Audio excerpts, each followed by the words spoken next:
தாய் வீடு மே மாதம் 26ஆம் ஆண்டு. பாவேந்தர் பாரதிதாசன் மொழியும் பண்பாடும் எழுதி வாசிப்பவர் யோகவதி தளியசிங்கம். 20ஆம் நூற்றாண்டு தமிழிலக்கிய வரலாற்றில் மொழி பண்பாட்டை ஓர் அறச்சீட்டமாகவும் அரசியல் ஆயுதமாகவும் மாற்றியவர் பாவேந்தர் பாரதிதாசன்.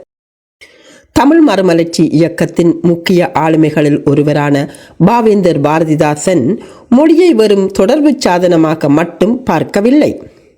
அவர் மொழியை ஒரு பண்பாட்டு அடையாளமாகவும் சமூக மாற்றத்தின் கருவியாகவும் பயன்படுத்தினார். தமிழுக்கும் அமுதென்று பேர் என தொடங்கிய அவரது கவிதை வரிகள் வெறும் ரசனைக்காக பாடப்பட்டவை அல்ல. அவை தமிழினத்தின் தனித்துவத்தையும் பண்பாட்டு அடையாளத்தையும் நிலைநிறுத்த எழுந்த பேரொளிகள். இவரது படைப்புகளில் மொழி பண்பாடு எவ்விதம் பன்முகத்தன்மையுடன் வெளிப்படுகிறது என்பதை இக்கட்டுரை ஆராய்கிறது. மொழி பண்பாடு ஓர் இனத்தின் ஆன்மா. பாரதிதாசனை பொறுத்தவரை தமிழ் என்பது வெறும் தகவல் தொடர்பு ஊடகம் மட்டுமல்ல, அது தமிழர்களின் வாழ்வாதாரமும் ஆகும்.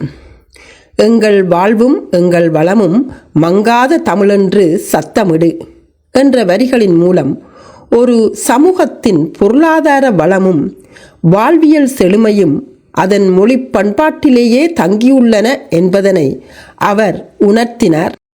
பாரதிதாசன் தமிழை அமுது, நிலவு, மனம் என இயற்கையோடு இணைத்து பாடுவதன் மூலம் தமிழ் மொழி தமிழர்களின் வாழ்வில் பிரிக்க முடியாத ஒரு பண்பாட்டு தொடர்ச்சியாக இருப்பதை உறுதிப்படுத்துகிறார். தமிழை உயிருக்கு நிகரான அமுது என்று அழைப்பதன் மூலம் அது வாழ்வை தக்க வைக்கும் வாழ்வாதார சக்தி என்பதனை உணர்த்துகிறார். சமூகத்தின் அறியாமை இருளை நீக்கி வழிகாட்டும் ஒளியாக தமிழை நிலவு என்கிறார்.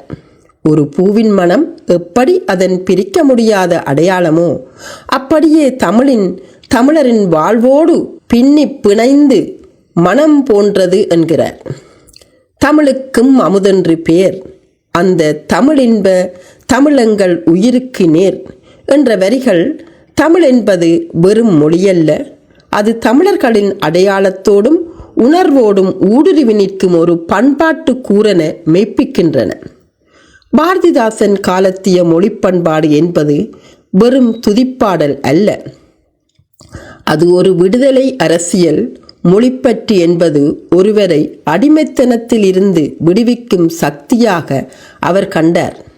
தமிழ் உணர்வு இல்லாதவர் பிணம் என்று அவர் சாடியது பண்பாட்டு ரீதியாக வெளிப்படையாத சமூகம் எளிதில் வீழ்ந்துவிடும் என்பதனால்தான். இன்றைய நவீன சூழலில் பாரதிதாசன் காட்டிய மொழி பண்பாடு என்பது எமது வேர்களை பாதுகாக்கும் கவசமாக உள்ளது. தகவல் தொழில்நுட்பம் பெருகினாலும் நமது வாழ்வாதார செழுமை என்பது நமது மொழி சார்ந்த அறிவிலேயே தங்கியுள்ளது. பாரதிதாசன் தமிழை ஒரு இனத்தின் ஆன்மா என அழைத்தது மிக பொருத்தமானது. உடல் அழிந்தாலும் ஆன்மா அழியாதது போல காலங்கள் மாறினாலும் தமிழ் மொழி என்ற பண்பாட்டு ஆன்மா இருக்கும் வரைதான் தமிழினம் தனது தனித்துவத்தை உலகுக்கு பறைசாற்ற முடியும். தமிழை வளர்ப்பது என்பது தமிழனை வளர்ப்பது என்பதே அவரது வாழ்நாள் செய்தியாகும். சமூக நீதி மற்றும் சமத்துவ மொழி பண்பாடு. பாரதிதாசன் தனது கவிதைகளை சமூக சீர்திருத்தத்துக்கான ஒளியாக பயன்படுத்தினார். சாதி ஒழிப்பை அவர் இணைப்போம் தமிழரை என்ற முழக்கத்தின் மூலம் சாதி அடுக்குகளால் சிதைந்து கிடந்த தமிழ் சமூகத்தை மொழி என்ற ஒற்றை பண்பாட்டு அடையாளத்தின் கீழ் ஒன்றிணைக்க முயன்றார். தொழிலாளர் நலத்தை பற்றி கூறும்போது உலகம் உண்ண உன் உடுத்து என்ற பாரதிதாசனின் வரிகள் உழைக்கும் வர்க்கத்தின் வலிமையை பேசும் ஒரு பொது உடைமை மொழி பண்பாட்டை தமிழுக்கு வழங்கின. உழைப்பின் வலிமை பற்றி அவரது சிந்தனையை நோக்கின் செல்வமெல்லாம் ஒரு சிலரிடம் குவிந்து கிடப்பதை சாடிய அவர் உழைக்கும் வர்க்கமே இந்த உலகின் உண்மையான உரிமையாளர் என்கிறார். வியர்வை சிந்துபவனின் கைகளை வரலாற்றை படைக்கின்றன என்பது அவரது மொழி பண்பாட்டின் அடிப்படை. பாரதிதாசன் தமிழுக்கு ஒரு புதிய சமூகவியல் மொழியை உருவாக்கி கொடுத்தார். தமிழுக்கு தொண்டு செய்வோர் சாவதில்லை, எல்லோரும் எல்லாம் பெற வேண்டும், இங்கு இல்லாமை இல்லாத நிலை வேண்டும். இத்தகைய வரிகள் மூலம் அவர் உருவாக்கிய மொழிப்பண்பாடு சமைப்பது பெண்களுக்கு பட்டயம் என்ற நிலையை மாற்றி சமையல் தொழில் இருவருக்கும் பொதுவானது என்ற சமத்துவத்தை பேசினார். நிலப்பிரதித்துவ சிந்தனைகளை தகர்த்து அதிகாரம் சாமானிய மனிதர்களின் கைகளுக்கு வர வேண்டும் என்பதை தனது எழுத்தின் மூலம் உறுதிப்படுத்தினார். பாரதிதாசன் தனது கவிதைகளில் பயன்படுத்திய சொற்கள் வெறும் கவித்துவத்திற்காக படைக்கப்பட்டவை அல்ல. அவை சமூகத்தின் ஏற்றத்தாழ்வுகளை சமன்படுத்தும் சமத்துவ கருவிகள். மொழிப்பற்றை வெறும் உணர்ச்சியாக மட்டும் பார்க்காமல் அதை சமூக மாற்றத்துக்கான ஒரு அரசியல் சக்தியாக மாற்றியதே புரட்சி கவிஞரின் தனிச்சிறப்பு. பெண்மையில் மற்றும் மொழி பண்பாடு. பாவேந்தர் பாரதிதாசனின் படைப்புகளில் பெண்ணிலைவாதம் என்பது வெறும் கருப்பொருளாக அன்றி ஒரு வலுவான மொழி பண்பாட்டு புரட்சியாகவே வெளிப்படுகிறது. பாரதிதாசன் பெண்களை போகப் பொருளாக சித்தரித்த மரபு சார்ந்த இலக்கிய மொழிப்பண்பாட்டை உடைத்து அவர்களின் அறிவுக்கும் ஆற்றலுக்கும் முக்கியத்துவம் அளிக்கும் புதிய மொழிநடையை புகுத்தினார். இவரது பெண் சுதந்திர கவிதைகள் மற்றும் பெண் கல்வி குறித்த பாடல்களில் பயின்று வரும் சொற்கள் சமூக கட்டுப்பாடுகளுக்கு எதிரான ஒரு துணிச்சலான போராட்ட மொழியாக திகழ்கின்றன. அடுப்படியில் முடங்கி கிடந்த பெண்களை தட்டி எழுப்பி உலகை ஆளச் சொல்லும் அவரது விழிப்புணர்வு மொழி காலப்போக்கில் ஆண்களுக்கும் பெண்களுக்கும் இடையிலான சமத்துவ மொழியாக பரிணமித்தது. கல்வியில்லாத பெண்கள் கலர் நிலம் போன்ற அவரது நேரடி சொல்லாடல்கள் பெண்ணிலைவாதத்தை ஒரு சமூக கடமையாக மாற்றியதோடு தமிழுக்கு ஒரு புரட்சிகரமான பெண்ணிலைவாத மொழிப்பண்பாட்டை பெற்றுத்தந்தது. பாரதிதாசனின் படைப்புகளில் மொழிப்பண்பாடு பெண்ணிய நோக்கில் ஒரு பெரிய மாற்றத்தை ஏற்படுத்தியது. குடும்ப விளக்கு கவிதையில் மரபு சார்ந்த குடும்ப அமைப்புக்குள் நின்று கொண்டே பெண்ணின் கல்வி மற்றும் அறிவு சார்ந்த சிந்தனையை அவர் போற்றினார். தன் படைப்புகளின் வழியே அதிகாரம் மிக்க குரலில் ஒலித்த பாரதிதாசன் இருண்ட வீடு காட்டும் அறியாமை விலக வேண்டுமெனில் பெண் விடுதலை அவசியம் என்பதை வலியுறுத்தினார். பெண் அடிமைத்தனம் நீங்கி அவர்கள் கல்வி பெற்று உயர்வடைவதே ஒரு பண்பாட்டு சமூகத்தின் உண்மையான அடையாளம் என்பதையும் அவர் நிலைநாட்டினார். சமூக பயனும் மொழி பண்பாட்டு தாக்கமும். பாரதிதாசனின் படைப்புகள் தமிழர்களுக்கிடையே ஒரு மாபெரும் தமிழ் பற்றையும் இன உணர்வையும் தட்டி எழுப்பின. எங்கள் வாழ்வும் எங்கள் வளமும் மங்காத தமிழொன்று சங்கே முழங்கு என்ற அவர் முழங்கிய வரிகள் வெறும் சொற்கள் அல்ல, அவை தமிழினத்தின் எழுச்சி பிரகடனமாகும். தமிழ் மொழி கல்வியின் அவசியத்தை வலியுறுத்தியதன் மூலம் மொழி என்பது வெறும் பாடமல்ல, அது ஒரு சமூகத்தின் அடிப்படை உரிமை என்பதை உணர்த்தி பெரும் கல்வி விழிப்புணர்வை ஏற்படுத்தினார். கல்வி கற்ற பெண்ணே ஒரு நாகரிக சமூகத்தின் அச்சாணி என பெண்ணிய குரலை ஓங்கி ஒலிக்கச் செய்ததன் மூலம் சமூகத்தின் சரிபாதி பிரிவினருக்கு புதிய அடையாளத்தை பெற்றுத்தந்தார். மேலும் சாதி அடுக்குகளையும் ஏற்றத்தாழ்வுகளையும் தனது கவிதைகளால் கடுமையாக சாடிய அவர் சமூக நீதி சிந்தனையை வெகு மக்களுக்கிடையே கொண்டு சேர்த்தார். சுருக்கமாக சொன்னால் பாரதிதாசனின் மொழி பண்பாடு வெறும் கலை வடிவம் அல்ல, அது ஒடுக்கப்பட்ட மக்களின் குரலாகவும் விழிப்புணர்வு இயக்கத்தின் மிக வலிமையான கலாச்சார கருவியாகவும் திகழ்ந்தது. மொழி அடையாள அரசியல். பாவேந்தர் பாரதிதாசன் மொழி பண்பாடு என்பது மொழியியல் ரீதியாக வெறும் சொல் அடுக்குகள் அல்ல, அது தமிழர் அடையாளம் மற்றும் திராவிட சுயமரியாதை ஆகியவற்றின் அரசியல் வெளிப்பாடாகும். அவர் மொழியை ஒரு பண்பாட்டு எதிர்ப்பு ஆயுதமாக கையாண்டு மேலாதிக்க கருத்துகளுக்கு எதிராக தமிழ் மொழியின் தனித்துவத்தை நிலைநிறுத்தினார். எங்கள் வாழ்வும் எங்கள் வளமும் மங்காத தமிழொன்று சத்தமிடு போன்ற வரிகள் மொழியை ஒரு இனத்தின் அரசியல் உரிமையாகவும் சமூக விடுதலையின் கருவியாகவும் மாற்றின. இவரது படைப்புகள் மொழியை ஒரு தகவல் தொடர்பு ஊடகமாக இருந்த நிலையிலிருந்து உயர்த்தி அதனை ஒரு அரசியல் பண்பாட்டு இயக்க மொழியாக உருமாற்றின.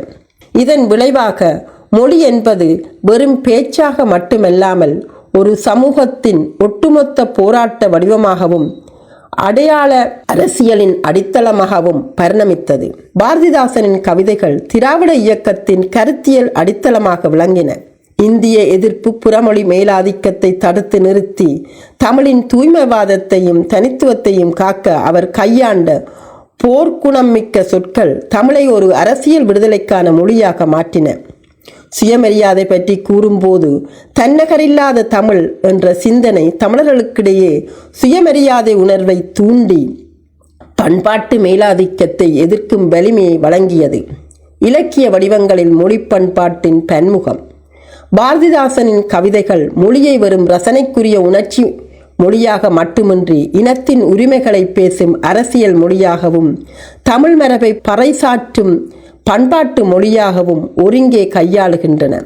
அவரது நாடகங்கள் சமூக கட்டமைப்பில் நிலவும் முரண்பாடுகளை களைவதற்கான சமூக உரையாடல் மொழியை முன்னிறுத்தியதோடு பாமர மக்களும் எளிதில் புரிந்து கொள்ளும் வகையிலான பொதுமக்கள் நடையை இலக்கிய தளத்தில் நிலைநிறுத்தின. அதேபோல அவரது கட்டுரைகள் மேலோட்டமான கருத்துக்களை தவிர்த்து தர்க்க ரீதியான பகுத்தறிவு மொழியையும் சமூக மாற்றத்துக்கான சீர்திருத்த சொற்பயன்பாட்டையும் முதன்மைப்படுத்தின. இவ்வாறு கவிதை, நாடகம், கட்டுரை என அனைத்து தளங்களிலும் மொழியை வெவ்வேறு பரிணாமங்களில் கையாண்டதனால்தான் பாரதிதாசனின் படைப்புக்கள் காலத்தை கடந்த பன்முக மொழி பண்பாட்டு ஆவணங்களாக இன்றும் போற்றப்படுகின்றன. சமூக சீர்திருத்த மொழி.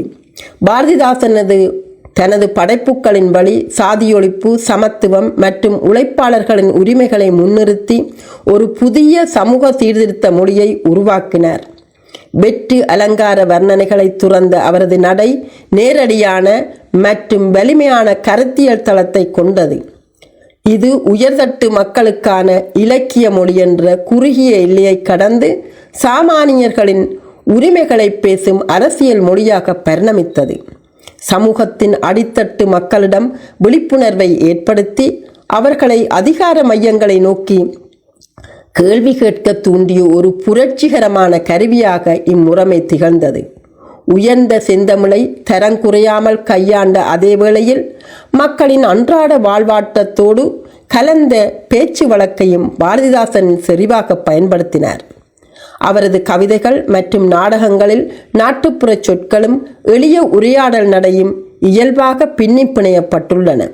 குறிப்பாக தொழிலாளர் சமூகம் மற்றும் பெண்களின் அனுபவங்களை பதிவு செய்யும் போது அவர் கையாண்ட பொதுமக்கள் பயன்பாட்டு சொற்றொடர்கள் இலக்கியத்திற்கு ஒரு வாழ்வியல் நெருக்கத்தை வழங்கின.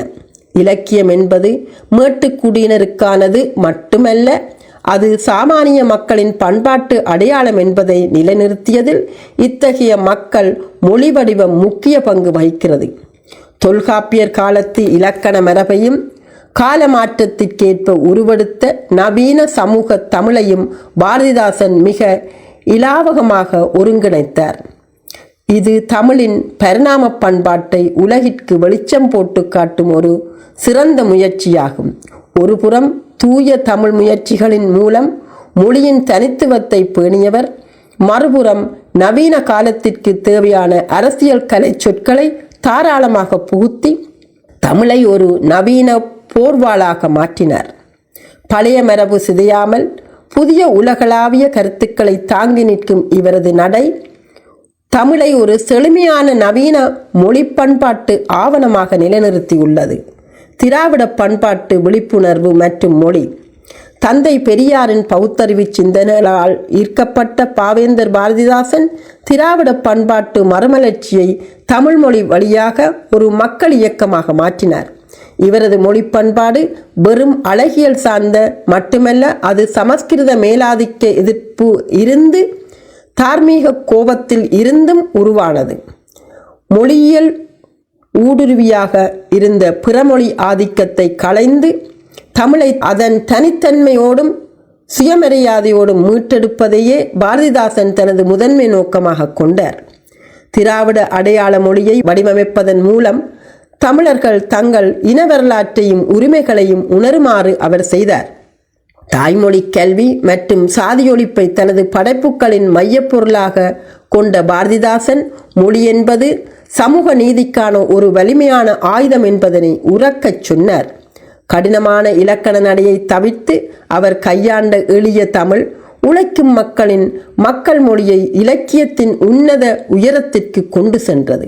இதன் மூலம் திராவிட இயக்க கருத்துக்களை அடித்தட்டு மக்களிடம் கொண்டு சேர்த்தது. தமிழை ஒரு விடுதலை மொழியாக அவர் உருமாற்றினார். பாரதிதாசனின் படைப்புக்கள் தனிமனித வெளிப்பாடு மட்டுமல்ல, அவை தமிழ் சமூகத்தின் மொழி மற்றும் பண்பாட்டு மாற்றத்தின் ஆவணங்களாகும். தொல்காப்பிய மரபின் செழுமை சிதையாமல் அதனுள் நவீன விழுமியங்களை உட்புகுத்தி இவரது தனிச்சிறப்பாகும். பண்டிதர்களுக்கு மட்டுமே உரிதாக இருந்த தமிழை சாமானிய மக்களின் கரங்களிலே ஒப்படைத்தார் பாரதிதாசன். இவரது இலக்கிய பன்முகம் என்பது கவிதை, நாடகம், கட்டுரை என அனைத்து வடிவங்களிலும் அடையாள அரசியலை வலுவாக்கியதோடு மேலாதிக்க பண்பாட்டிற்கு எதிரான ஒரு தற்காப்பு கேடயமாகவும் அமைந்தது. குறிப்பாக சமூக சீர்திருத்த மொழி மற்றும் பெண்மையியல் சார்ந்த சொல்லாடல்கள் பல நூற்றாண்டுகளாக தேங்கிக் கிடந்த ஒடுக்குமுறை சிந்தனைகளை தகர்த்தெறிந்தன. சமூக நீதி மற்றும் சமத்துவம், மொழி பண்பாடு இவரின் வரிகளில் ஒரு போராட்ட குரலாக ஒலித்தன. இதன் விளைவாக தமிழ் சமூகம் இன்று பெற்றுள்ள விழிப்புணர்வும் உரிமைகளும் ஒரு பெரும் சமூக பயனாக அறுவடை செய்யப்பட்டுள்ளன. சுருக்கமாக சொன்னால், பாரதிதாசன் உருவாக்கிய மொழி பண்பாடு என்பது மொழியை புதுப்பித்து இனத்தை உணர்வு பெறச் செய்தது. சமூகத்தை நீதி நோக்கி நகர்த்திய ஒரு பண்பாட்டு புரட்சியாகும். இவரது மொழியியல் பங்களிப்புகள் வரும் தலைமுறையினருக்கும் ஒரு திசைகாட்டியாக விளங்கும் என்பதில் ஐயமில்லை. பாரதிதாசன் ஒரு கவிஞராக சொற்களை மட்டும் கையாளவில்லை, அவர் ஒரு பண்பாட்டு சிற்பியாக தமிழ் சமூகத்தின் சிந்தனை வடிவத்தையே செதுக்கினார். இவரது படைப்புகளில் மொழி என்பது ரசனைக்குரிய கலை மட்டுமல்ல, இது சமூகத்தை சீரமைக்கும் அறிவியல். அவரது பன்முக பார்வையிலான மொழி பண்பாடு இன்றைய நவீன தமிழ் சமூகத்தின் அரசியல், சமூக மற்றும் இலக்கிய தளங்களுக்கு இன்றும் உந்து சக்தியாக விளங்குகின்றது. நன்றி.